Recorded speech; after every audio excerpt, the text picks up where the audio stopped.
आ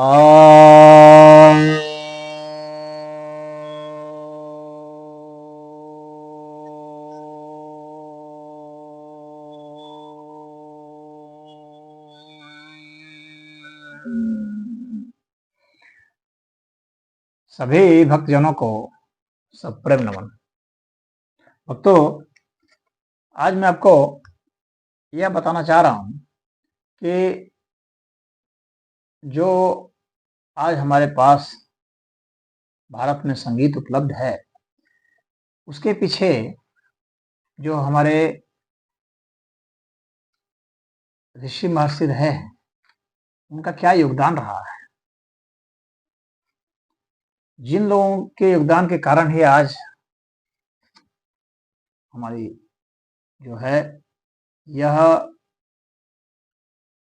संगीत, नृत्य, वाद्य, ये सब जो आज हमें देखने को मिलते हैं, विरासत में जो हमें मिले हैं, तो हमें उस विरासत को भी समझना चाहिए कि आखिर किन किन लोगों का कैसा कैसा योगदान रहा, किन किन ग्रंथों का कैसा योगदान रहा।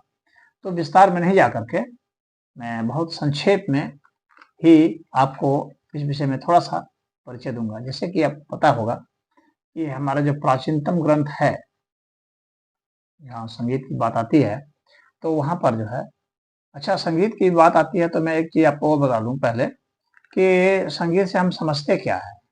संगीत में गीत भी है, वाद्य भी है और नृत्य भी है। इन तीनों के ही मिला देने से संगीत होता है। ऐसा नहीं कि इसमें से कोई एक खाली होगा, गीत होगा तो उसी से नहीं होगा। और जो परिभाषा संगीत की शारंग देव ने दी है, तो उसमें संगीत रत्नाकर में, तो उसमें उन्होंने कहा है, गीतम वाद्यम तथा नृत्यम त्रयम संगीतम उच्यते। अर्थात गीत, वाद्य और नृत्य, इन तीनों के समन्वय को ही संगीत कहा जाता है। और इसी प्रकार से जो नारद जी हैं, तो नारद जी ने भी अपने अपने ग्रंथ संगीत मकरंद में कहा है कि गीतम वाद्यम च नृत्यम च त्रयम संगीतम उच्यते। यानी गीत, वाद्य और नृत्य, यहाँ भी इन्होंने कहा है, इन तीनों को जो है संगीत कहा जाता है। तो यह जो है, यह ध्यान देने की जरूरत है कि संगीत किसको कहते हैं। तो यह संगीत का जो है प्रथम जो है वो हमें सामवेद का मिलता है। सामवेद जो है, जो मतलब वेद तो ज्ञान है, तो संगीत का जो ज्ञान है वह सामवेद में है। यानी प्रथम ग्रंथ जो हम लोग के पास उपलब्ध है वह सामवेद है।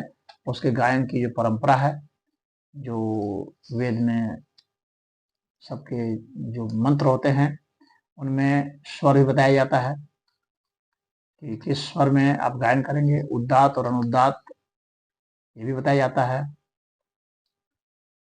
और मतलब कि आप मंत्र स्वर में गाएंगे कि उच्च स्वर में गाएंगे कि सामान्य स्वर में गाएंगे, तो इसका जो है वर्णन किया जाता है। तो वहां पर जो है एक परमात्मा के लिए जो मंत्र हैं उनके गायन का पाठ किया जाता है। तो चाहे ऋग्वेद हो, चाहे यजुर्वेद हो, चाहे सामवेद हो, चाहे अथर्ववेद हो, इनमें गाने का जो सिस्टम है वह सामवेद से ही है। और तो जब हम गायन का वो देखते हैं तो सामवेद ही हमारे लिए बनता है। और उसके बाद फिर सामवेद से जो है हमारे में आ जाता है गांधर्व वेद, जो कि उपवेद माना जाता है। आप सब जानते हैं गांधर्व वेद को उपवेद माना जाता है सामवेद का। और फिर वास्तव में वहां के बाद जो है गांधर्व वेद में तो नारद को बहुत महत्व दिया गया है। और वैसे जो उत्पत्ति मानी जाती है, अगर हम वेद से अगर पहले देखते हैं फिर हम ईश्वर से आते हैं, क्योंकि हर चीज की उत्पत्ति तो ईश्वर से ही है। तो स्वयं जो है भगवान शिव ने उत्पन्न किया है संगीत को, पार्वती जी ने उत्पन्न किया है, ब्रह्मा जी ने उत्पन्न किया है। इसके आचार्य में जो है वो इंद्र देव भी आते हैं, माता सरस्वती भी हैं।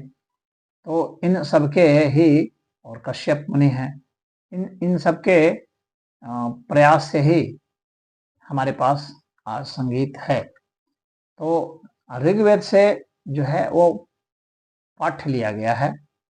हाँ, तो ये क्योंकि आपको बता दूं मैं कि ये जो वेद है गांधार वेद, तो उसमें भगवान नारद जो है, देवर्षि नारद का बहुत बड़ा योगदान रहा। और उसके बाद फिर जो है भरत का योगदान रहा है, जिन्होंने कि नाट्य वेद लिखा है, तो भरत नाट्य शास्त्र हम लोग कहते हैं। वह सबसे प्रमाणिक ग्रंथ अभी तक माना जाता है, सबसे प्राचीन ग्रंथ भी माना जाता है, क्योंकि हम लोग को हर तरह की चीज उसमें मिलती है। नाट्य का मतलब यह नहीं समझना चाहिए कि नाटक ही है उसमें। नाट्य का मतलब हो गया अभिनय, तो होता ही है, संगीत में अभिनय भी होता है, गीत भी होता है, वाद्य भी होता है। तो कई तरह की कलाएं मिल करके संगीत का करते हैं। तो वह एक बड़ा शब्द है, नाटक नहीं समझना चाहिए, नाट्य एक बड़ा शब्द है। तो उसमें सब कुछ बताया गया है। तो उसमें ऋग्वेद से लिया गया है पाठ्य, और सामवेद से गीत दिया गया, जैसे मैंने बताया। यजुर्वेद से अभिनय दिया गया है, अभिनय भी होना चाहिए, और अथर्ववेद से उसका रस लिया गया।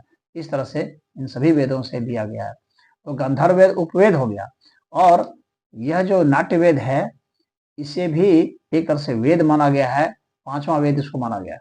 हालांकि पांचवा वेद महाभारत को भी माना गया है, तो महाभारत को भी पांचवा वेद कहा जाता है, और इनको भी कहा जाता है। लेकिन यहाँ पर हम लोग संगीत में चूंकि हर चीज इसमें समाहित किया गया है, उपदेश भी है, यानी उपदेश हमें देना है तो गा बजा के उपदेश देना है, नाच नाच के उपदेश देना है, जिससे कि लोग आसानी से सीख सकें, सरलता से सीख सकें, और रस से, रुचि से समझ सकें, और उनको अच्छा लगे।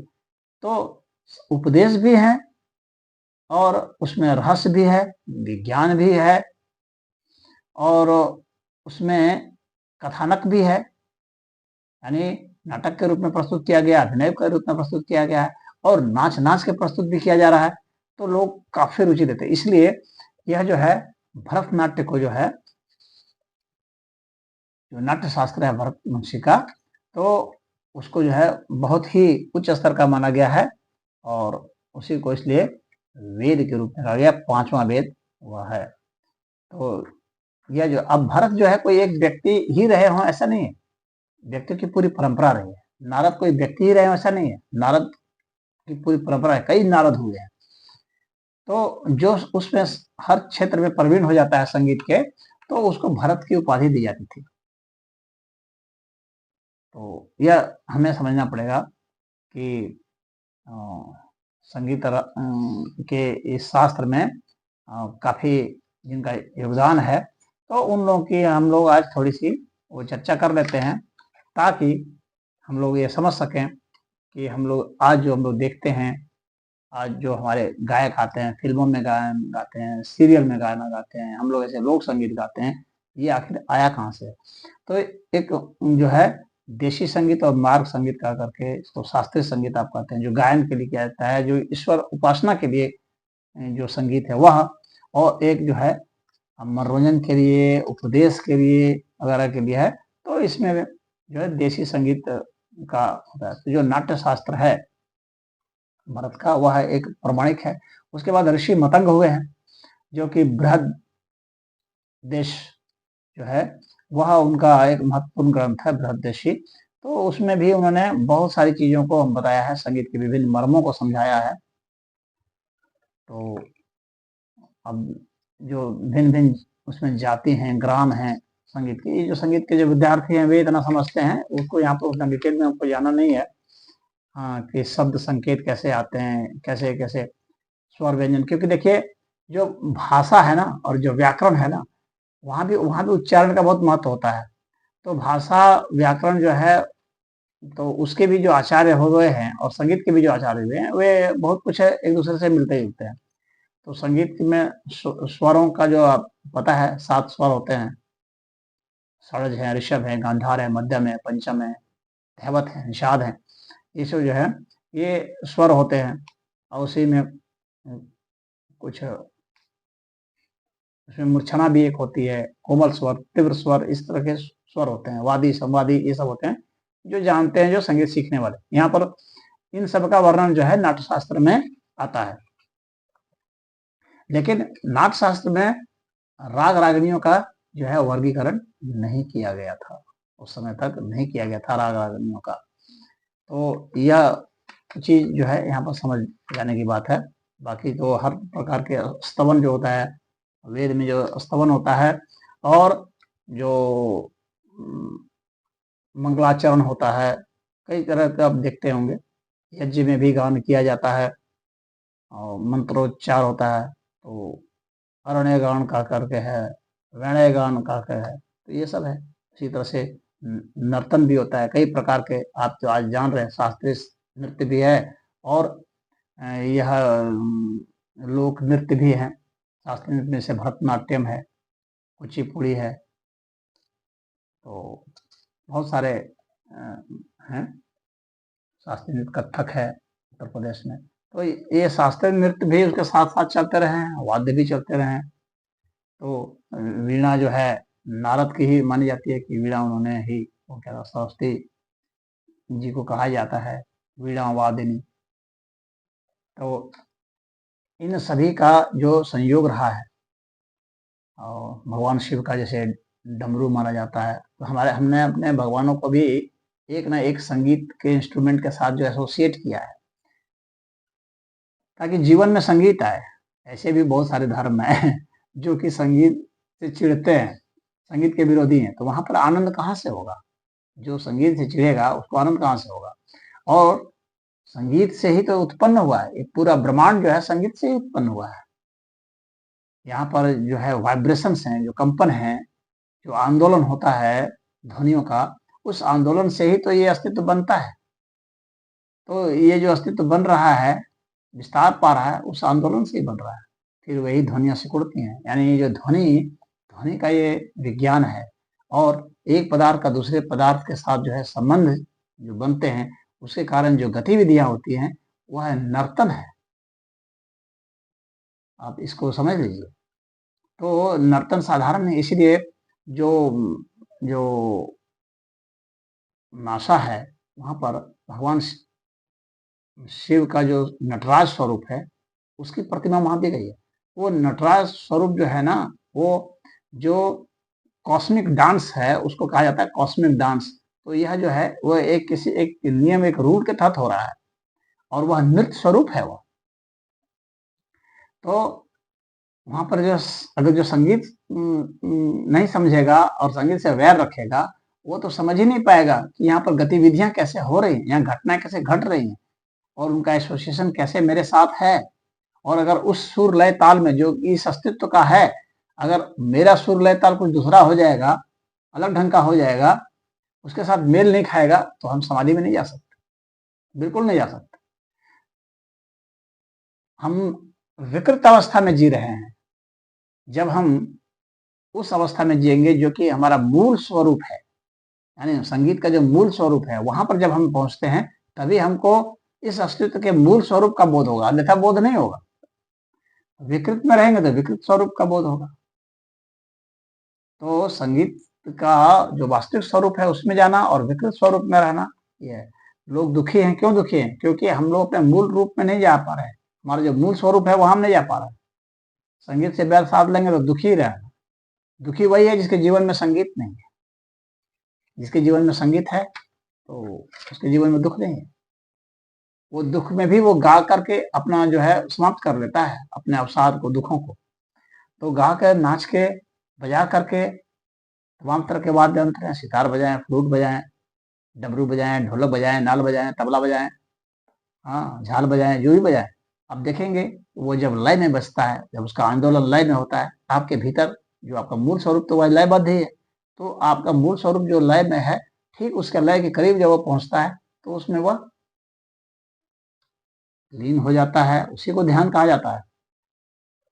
किसी की भाषा में, किसी के भाषण में, किसी के उपदेश में जब आप इतने खो जाते हैं क्योंकि वह उपदेश जो है वह भी अपने मूल स्वरूप में जब होता है तो उसका एक विशेष आंदोलन होता है। उस आंदोलन में जब आप खो जाते हैं तो आप संगीतमय हो जाते हैं, वह उपदेश संगीतमय होता है, तो आपको वहां पर बहुत ही अच्छी प्रेरणा मिलती है। तो हम लोग उस संगीत के स्वरूप को जब समझेंगे तो हम समझेंगे कि हमारे जीवन में किस तरह से शांति आए, कैसे हम कोई कर्म करें जो हमें दुख न दे। और ये जो मंत्र है ना, मंत्र एक रिदम में बोला जाता है तभी मंत्र प्रभावी होता है, संगीतमय बोला जाता है तभी उसका असर होता है। इस तरह से वो कोई पहाड़ा जैसा पढ़ देंगे तो नहीं होगा। तो इसके लिए आपको संगीत में रुचि लेना जरूरी है। तो संगीत के जो आचार्य हैं तो उनके जो योगदान है तो उसके विषय में जैसे मैंने बताया कि नारद जी के विषय में बताया, भरत जी के विषय में बताया। भरत नाट्यशास्त्र जो मतलब कि प्रथम शताब्दी से पहले की रचना मानी जाती है ऐसे इतिहास के रूप में। और वैसे तो वो पहले की रचना है, लेकिन वो चूंकि परंपरा से आ रही है वो नष्ट हो जाती है पांडुलिपियां। तो उसके कारण जो है यह मानते हैं इतिहासकार सब, लेकिन वो बहुत पहले की परंपरा है, उससे हम लोग ये चलते आ रहा है। तो 200 ईसा पूर्व ऐसे मानते हैं इतिहासकार सब कि इनका जो है भरत जी का जो नाट्यशास्त्र है वो रहा होगा, लेकिन वो 200 नहीं रहा होगा, बहुत पहले से ही है। क्योंकि हमारे सब ग्रंथों में वर्णन है, महाभारत ही कब हुआ है और महाभारत में जो है नारद का वर्णन है, तो आप वो समझ सकते हैं कि वो कब का रहा होगा। तो जो आचार्य हैं तो बहुत बड़े बड़े विद्वान आचार्य रहे हैं,